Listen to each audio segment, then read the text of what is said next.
The highest state of being described in Tantra is the state of pure love, prema. But at a practical level, to function within the world, Tantra recommends the attitude of Sneha, affection. You see, love, passionate love, commands its opposite also. It gives birth to its opposite. Where there is deep love, the opposite also can happen. Hatred can also be there. That's why the word love hate. Anything which is imbued with too much passion creates a feverish state of excitement in the mind and heart. It creates a kind of an agitation. So Tantra says, rather be in a constant state of sneha. Let that be the undercurrent of your being. If that is your attitude towards the world, then you'll find a great coolness within yourself. You're able to flow into things in a far more easy manner. Think about it. The quality of sneha, that which is supposed to exist within great friends, not between lovers necessarily, but between great friends. The quality which Krishna and Arjun shared. It's a healthy relationship. It is a relationship which does not have feverish emotions, passionate emotions. It helps us get along with people, but at the same time, there's a healthy feeling of affection in the relationship, and that leads to empathy, that leads to understanding, and that is what is needed in the world today. You see, what does the world lack? The world lacks understanding. That's why so much conflict. But at a deeper level, it lacks empathy, and the basis of empathy is sneha, a gentle affection towards the other. In fact, Gautama Buddha used to say the same thing. He used to call it maitreya. He used to call it the attitude of affection between friends. Maitreya. In fact, the future manifestation of the Buddha is supposed to be the Buddha Maitreya. To bring about peace not only at an individual level within you, but at a world level also, this quality of maitreya, this quality of friendship is needed. And it all begins with this impulse of sneha. If you carry sneha in your heart, in your mind, you'll find that you become silent within, you come to peace within. You don't have problems with people. Else we are constantly judging people, we're constantly in conflict with people who treated us badly, who treated us well, and so on. You see, once it happened in Gautam Buddha's life that a person became so angry he went and spat on his face. And that too at a time when Gautam Buddha had such a big sangha or commune. Now the disciples wanted to beat up the man, but Buddha stopped. He said, no, wait, there's no need. They were surprised. They said, it's not that. It's that he's disrespected this whole Sangha. He's disrespected this entire great commune we have here. And he's not only insulted you, he's insulted the state of Buddhahood. But Buddha says, no, that is okay. But more important is that we demonstrate Sneha. I'm not insulted. He's tried to insult me. I have not taken the insult. That hardly matters. What I wanted to demonstrate is that it's the gentle state of sneha which can dissolve all these things. So the other person's weapon becomes a blunt weapon. Try it in your own life. Look at yourself as having a great energy of affection. If you have an affection towards all things, you'll find life going much easier. You'll find you're able to move through life much easier in every situation.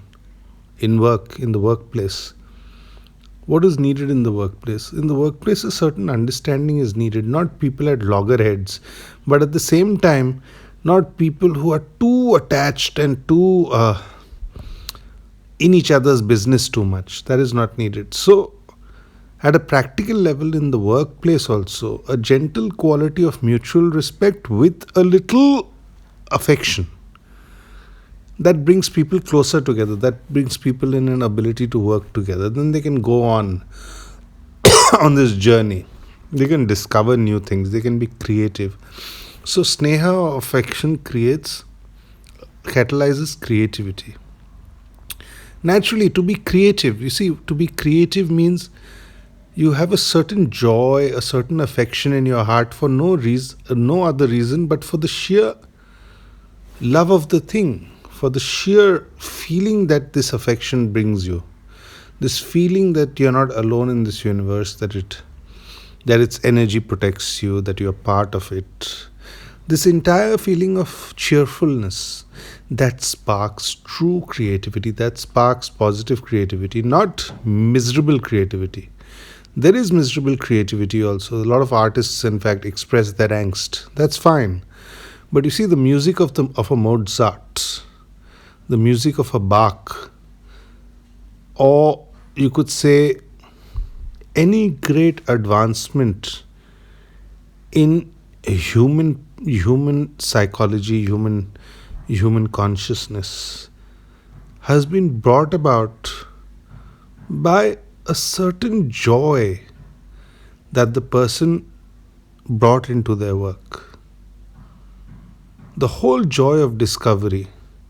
You see, the Wright brothers were just young boys. There were many people in America who were trying to create a plane that flies. But the Wright boys working from their garage, perhaps because they brought a certain cheerful passion into their work, they became more and more creative, and they were able to accomplish what even big companies then were not able to accomplish. And you'll see this note in inventors, entrepreneurs of all kinds. There's a certain cheerfulness and passion for what they do. But at the heart of it, you'll find that there's a capacity for sneha, for joyful, affectionate attitude towards what they are doing.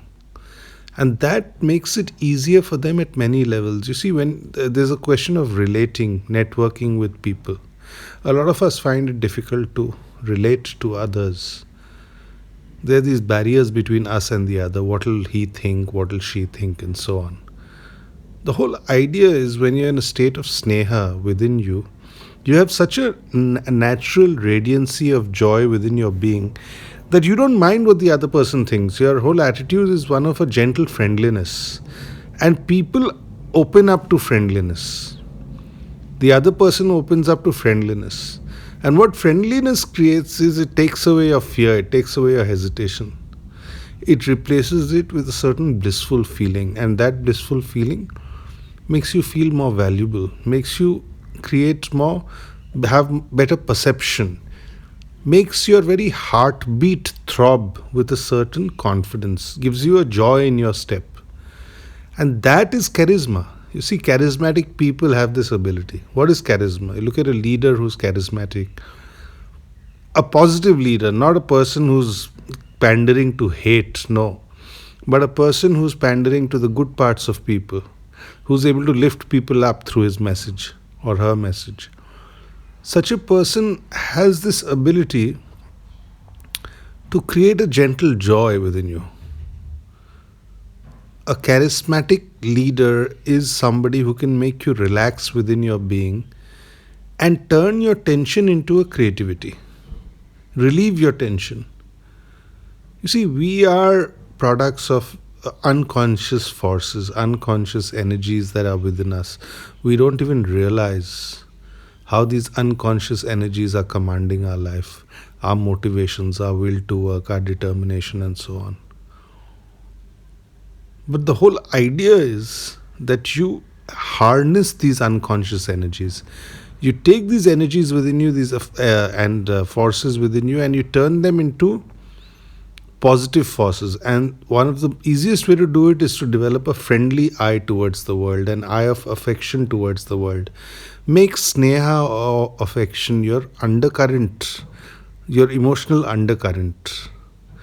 Make that a meditation almost. Yes, I will be in a cheerful state, in a friendly state, in an affectionate state.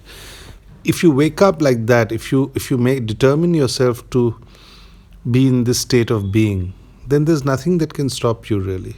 then you find that you're able to flow with a much better sense of being. It's the old example of the reed floating on the river. It just lets itself go and floats with the river. It comes into a certain rhythm, a sync with the river. It doesn't try to swim against the tide. So you don't swim against the tide. Sneha means you go with the tide. You pulsate with the heartbeat of the greater. And when you pulsate with the heartbeat of the greater, you move on to becoming greater. You move on to growing more strength. You see, Sneha, affection can be likened to a flower. A flower is fragile, yes, but a flower also has the ability to do something which nothing else can do. It has a natural fragrance of its own. It has a natural beauty of its own. It has a natural aliveness of its own. And that is essentially what you need to bring into your life, your being, your totality of living. If you can do that, then your potential is spontaneously realized. You're able to utilize your higher gifts.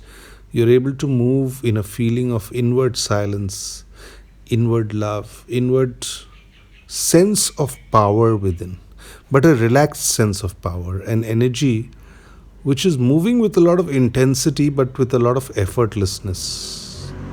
So this question of effortlessness is very important here.